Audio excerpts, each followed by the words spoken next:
David Samson. You can follow him at David P. Samson. He hosts a lot.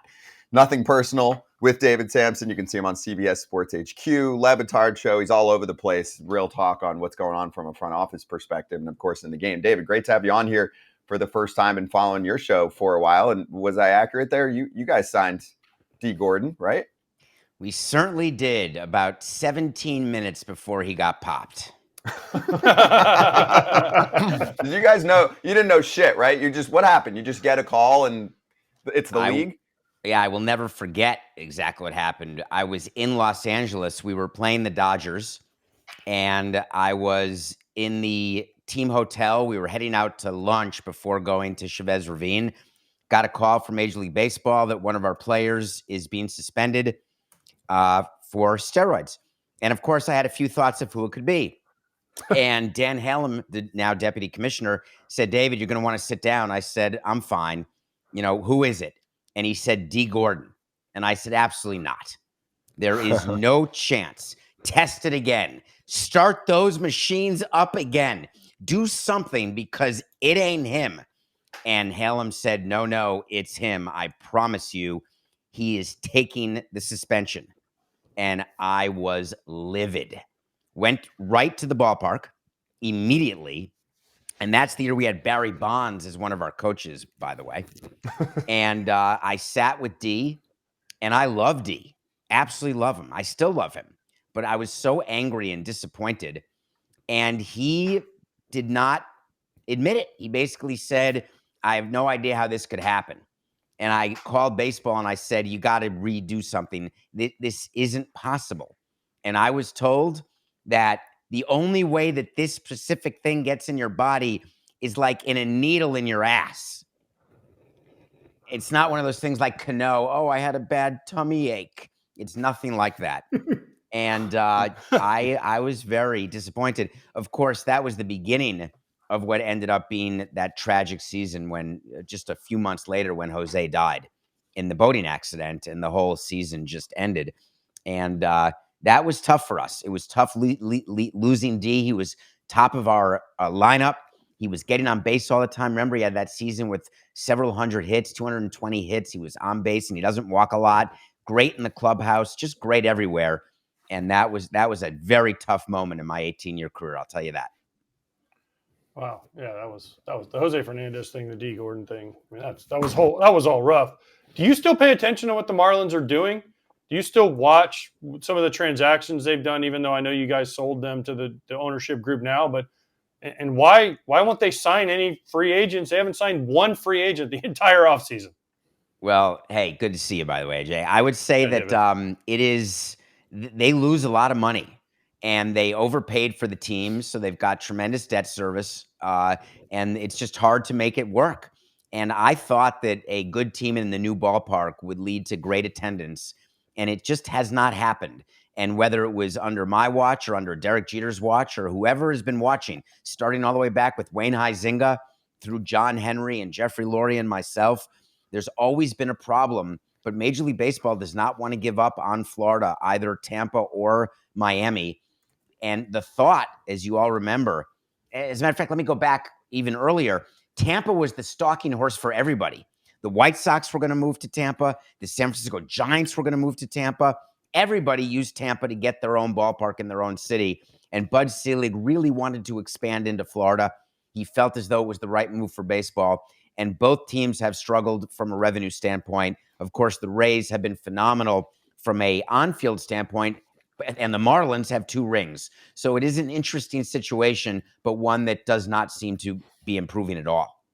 Are you mad at what they did to the stadium you guys built? They got rid of the fluorescent green walls, and the worst part for me is they took out the statue.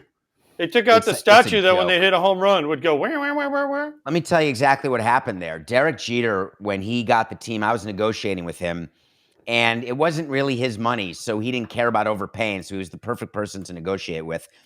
And I get credit for negotiating such a great deal where they spent $1.2 billion, and the Orioles just went for 1.7, and the Royals and Guardians went for 1.0. But Jeter would have paid $4.2 billion because it wasn't his money. And his plan was, hey, whatever Samson did, I'm doing the opposite. He went full Costanza. And the problem with that is if you're wrong, then you look like a jackass.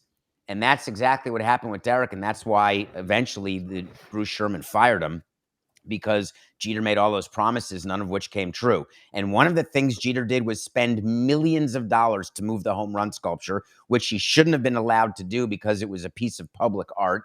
He changed the entire aesthetic of the ballpark in an effort to distance themselves from me. They took down any picture, any memory of Jose or anybody associated with our group. They fired Conine and Dawson and Perez. They only recently brought back Conine after Jeter got fired. So it was a very weird situation. So if you're asking me if I follow them the way I follow the other 29 teams, because I have a baseball show and a sports business show, so I like to keep up to date. But in terms of Schadenfreude, I had that the first couple of years. Like, I really hope they lose 150 games. But now I really don't think about them at all. Are they really struggling? We talk about this all the time, and it's kind of a transition to the A's and what's going on there. Are they really struggling in the sense of the Marlins might need to get sold soon? Well, I'll tell you that if Bruce Sherman could get $1.2 billion plus his losses, he and his partners would sell tomorrow. But I ran the team, the Marlins, for 16 years. And the only years that we had positive cash flow were years that we had the payroll down to levels that were just ridiculously low, like in 2006, when we traded everybody away after trying to repeat as 2003 champions, and when we signed Delgado and then traded him, et cetera. And the reason why the team loses money is that there's really no corporate base to speak of. Even Loan Depot, that deal for naming rights is part of a big league deal. The ALCS and NLCS, it's not a coincidence that the national deal was announced right when the naming rights deal was announced. And baseball wants to help the Marlins, like the Caribbean Series, giving them the Spanish broadcast rights to that series that just ended. It's good for baseball to have Miami as a healthy producing team, but there's just not a big corporate base. There's not a big season ticket base. And the reason is that the population in Florida, which you would think is amazing, the rich ones all leave during the summer. They live there 6 months in one day. So that's why it's easier for them to support the Heat and the Dolphins, the winter sports, harder to be there during the summer when they're in different places. Because as you know, who wants to be in Miami during the summer when it's 1,000 degrees? So there's a lot of factors that work against both Tampa and Florida, but MLB is not giving up anytime soon. Let me ask you this, talking about losing money, how many teams lose money like this? Does this happen all the time, or is this just, a few that come and go?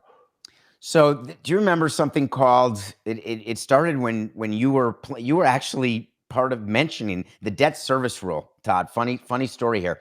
The debt service rule is a rule that says that a team can only have a certain amount of debt as a multiple of EBITDA, which is earnings before interest, taxes, depreciation, and amortization. It's a fancy way of saying if you're losing money, then you cannot borrow money to just give to players. And what Bud Selig did, without the union realizing, is did this debt service rule as a way to keep salaries down. And the reason he knew it made sense is so many teams had negative EBITDA, which means they were only allowed a limited amount of debt. And the reason why teams take on debt, and Jeffrey Loria took on debt when he owned the team, when he wanted to sign extra players, he did that because I said to him, write a $20 million check this year because the value of your team is going up by more than $20 million. I promise you, you're going to get asset appreciation.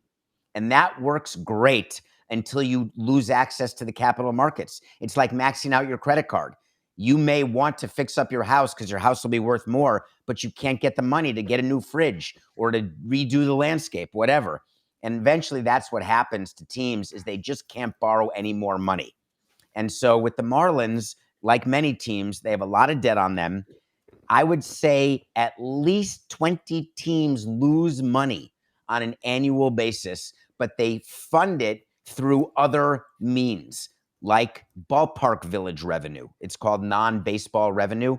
That's why all these owners want to buy all this real estate and do all these villages, because that money doesn't get shared through revenue sharing. And so they get to use that money to help offset the losses that the team has as a standalone entity. Okay, so why don't owners, one, speak out against each other? Meaning, like, hey, Great question. this guy's losing this, and this guy, why? And then Oakland, why aren't the owners speaking out against the Oakland A's situation and what they're doing? Because this is also a clusterfuck.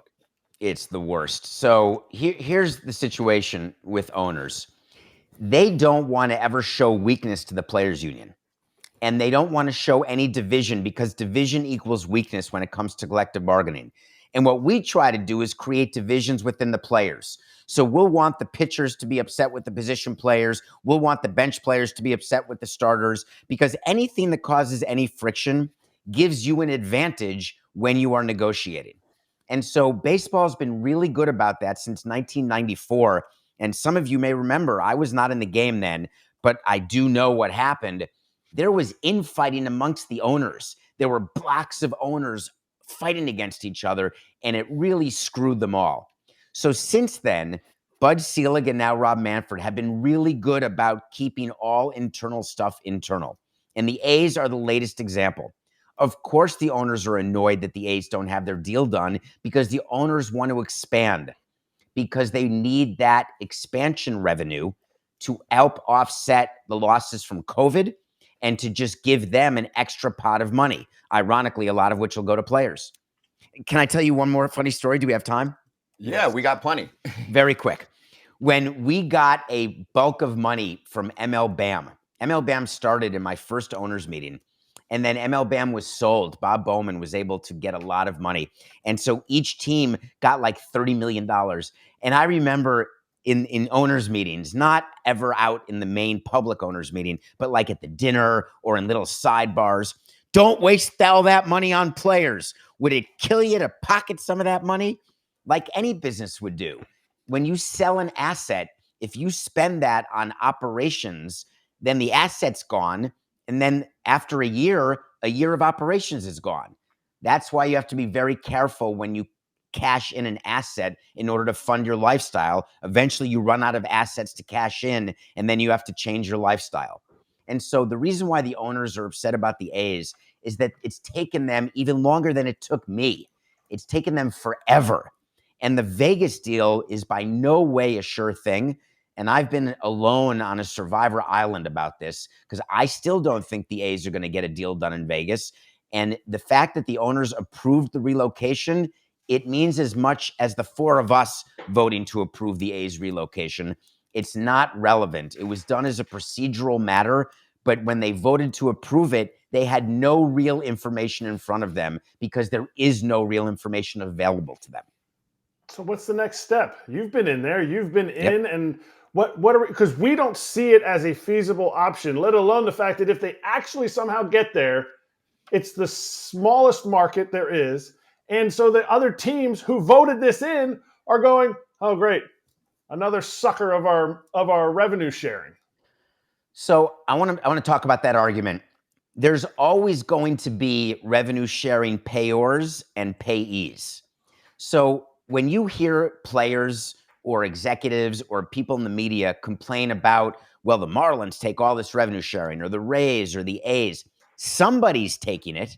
It's just a matter of who's getting what and how it's distributed. But the fact that the A's do not have a lot of revenue, that really doesn't have the impact on the overall revenue sharing pool that you may think. It's not like the Yankees say, my God, George Steinbrenner used to say this all the time, damn it, David, you're taking my money to beat me in the World Series. I'm like, George, if you weren't giving it to me, you'd be giving it to somebody else. It's not like you'd get to pocket it and sign another player, because that's sort of how revenue sharing works. So it's going to be very interesting what happens next. But mark my words, something has to happen, because we're getting up to a point where not only do the A's not know where they're going to play in 25, 26, 27, but the dream of them being in a new stadium in Vegas in 28 is tenuous at best. And they've got to be in a new stadium somewhere in 28. And you generally need 3 years, start to finish, retractable roof, 35-month schedule. But that means you have to start the construction drawings. You have to get all your financing documents done. So they can start construction as late as March or April of 25. But there's a lot of work that has to happen before you put a shovel in the ground, literally. I want to switch gears here just a little bit and talk about Jose Reyes. He came out a while ago saying about the whole situation, about how he was promised to play in Miami for the rest of his life. And I see you shaking your head already. So I got to play with Jose. I love him to death. He's a great dude. But if you can explain the whole situation or what happened, that would be great. So some of the fans here were asking about what happened and, was that true, how it went down? Yeah, so I want to tell you exactly what happened because it was all my fault. We were heading into a new ballpark in 2012, and we had prepared a budget of what our payroll was going to be in 2012. And we knew that we wanted a payroll, let's say, of 95 to 100. And when Mark Burley became available, Heath Bell, which I can't even talk about him, Jose Reyes, we met Jose Reyes at 12:01 a.m., the first moment you can meet with free agents. Now, don't get me wrong, there was total tampering before then, as you know exists, but we had an official meeting at 12:01 a.m. Our owner walks into the meeting wearing a Marlins Reyes jersey under his overcoat. Reyes' agents were very clear. He loves Miami. Here's what it's going to take. $1 more than he's offered by anybody else. And he's going to want to get as close to 100 as possible on a guarantee. Mark Burley's agent, he'd love to be a Marlin, but you're going to have to guarantee the 4th year. Heath Bell, I don't even need to meet you guys. Guarantee me 3 years, and I'm a Marlin without even visiting your stadium. And all we did was say yes, yes, yes, because we thought we were building a juggernaut of a team. And if we could win in 2012, that would give momentum to our team from a gate standpoint. And it would just be great for everyone. And then we sucked. And it was a nightmare. If you remember that season, Heath Bell blew a bunch of saves. The team just couldn't win. Ozzie Guillen got suspended. We were on the franchise that year. There were cameras everywhere. It was just a nightmare. And what I thought after that season, and I started thinking this way in July, really, is that I don't want to rip off the Band-Aid one hair at a time. We have to reset. And to do it, we've got to do it all. And we struck a deal with Toronto to trade Reyes and Burley and Buck and Josh Johnson. And the reason that deal got held up, and this is now 12 years ago, but people don't realize this, Bud Selig wanted to not approve the deal, not because it was a bad deal for the Marlins, because it was a bad deal for Toronto. So he had to meet with the Rogers guys to confirm that they were of sound mind and body to do that deal. What Bud didn't realize is that back in those days, it was the now GM of the Braves, Alex Anthopoulos. They had made a public announcement. They had leaked to the press of the deal. Everyone was all excited. And then Josh Johnson failed his physical. And then Henderson Alvarez failed his physical. He was coming to us. But they were so pregnant that they decided to go ahead and do the deal anyway because we said, you want to unwind it? Unwind it. Don't take Josh, but then you don't get any of these players. And they said, no, we'll go ahead and do this deal. And it ended up being a really good baseball deal for us, but the PR was brutal, and it was just terrible. And Mark Burley, we were so close. He hasn't spoken to me since. And I'm sad about that because he didn't think that he was going to be traded. And Jose Reyes and I spoke at the WBC a few years later. And I said, whatever Jeffrey promised you about being in Miami forever, you and I had honest talks that whole season about our team and about what we were doing. I didn't know we were going to send you to Toronto, but I just knew that when you didn't get a no trade clause that you wanted, you have to know that there was a possibility you were going to get traded. But he and I have made amends. I love Jose. He was absolutely a joy to have around. It was just, for all of us off and on the field, it was a terrible, terrible time. Okay, so I played for Ozzie Guillen. What was it like being his boss for a few months? Because you guys got him after we were kind of, Chicago. He left Chicago, and he, whatever. You guys basically had him done before the 2011 season was over. I mean, whether we tampered with him, we had a deal done. Whether he'll never admit that. He'll never admit that he was going anywhere. Although we all knew as players he wasn't coming back. Yeah, right? we had So the deal done. The White Sox were done with him, and we were warned. And the funny part is, when the first time I met Ozzie, and remember, he had been our coach for the World Series in '03. So I have known him forever. But the first time I met him, when I knew he was going to be the manager, he looked at me. We were at a table, and he said, "David, you're giving me 4 years?" I said, "Dude, our owner, Jeffrey, is making us give you 4 years." He said, "I wouldn't give me 4 years." I said, "Trust me, I don't want to give you 4 years." I didn't think we'd fire him after 2 months. But with what happened with Castro, there's nothing we can do. But if you ask Ozzie about that time and he were given a truth serum, he would tell you that he was pretty checked out. He took the money, he took the long deal, and he was tired. And it really impacted us, and he knows that. And he and I have spoken about that. He and his kids and I have spoken about that. But you're right. He was gone from the White Sox well before the end of the 11 season, and we had a deal in place well before the end of the 11 season.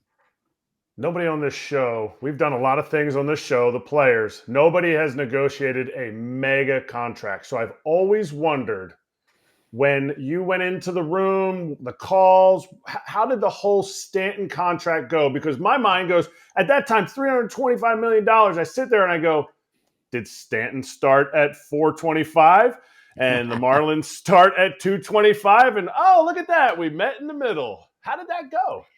So we flew out to California at the Beverly Hills Hilton, and he came with his agent, Joel Wolf. You have to remember back then that he had been hit in the face by the pitch and had not played since. And we were negotiating a contract with him. Back then, the Marlins were known for trading all their players. We were trying to recover from the 2012 trade. We wanted a player to retire a Marlin and go into the Hall of Fame as a Marlin.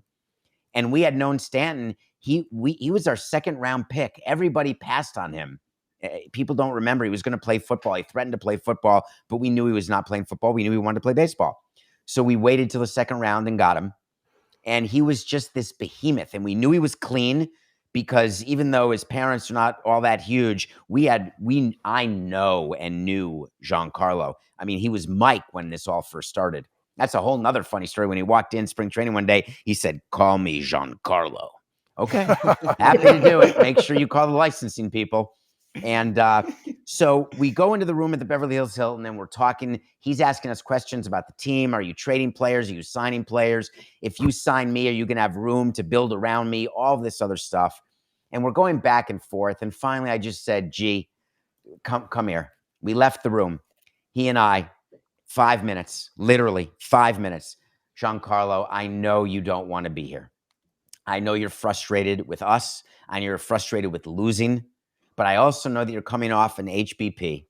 I know you're going to be back, and you know you're going to be back, but are you sure? What's the number?" And I looked at him and I said, "Here's a record, never been done. How about $325 million over 13 years? How can you say no to that? I don't know if I can offer it, but if so, how can you say no?" What he didn't know at the time is Jeffrey and I had spoken about it, and Jeffrey said, "You're authorized. Give him an offer that he has to say yes to." And we came to 325.13.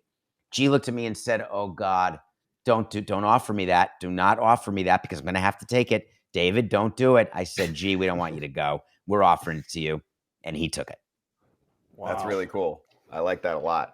I got two more quick ones for you, David, because this is really fun. It's been awesome to have you on the set. We talk, so you're definitely part of the FT fam. The way we get these stories. Happy to be here. here. I appreciate it. This is really good. So I have a question for you on just the overall state of owners' involvement and front office involvement with, say, GMs versus presidents versus owners. Like, I always think about Angels fans because I think despite the team actually investing in their players over quite a few years, it's not like they're a, quote, cheap team. I think Artie Moreno, I've been told by people I know around that team for years, just will suddenly wake up and decide to totally fuck the organization over. So I'm curious about your take on how that all looks. He doesn't think, hold on, it's called owner's prerogative.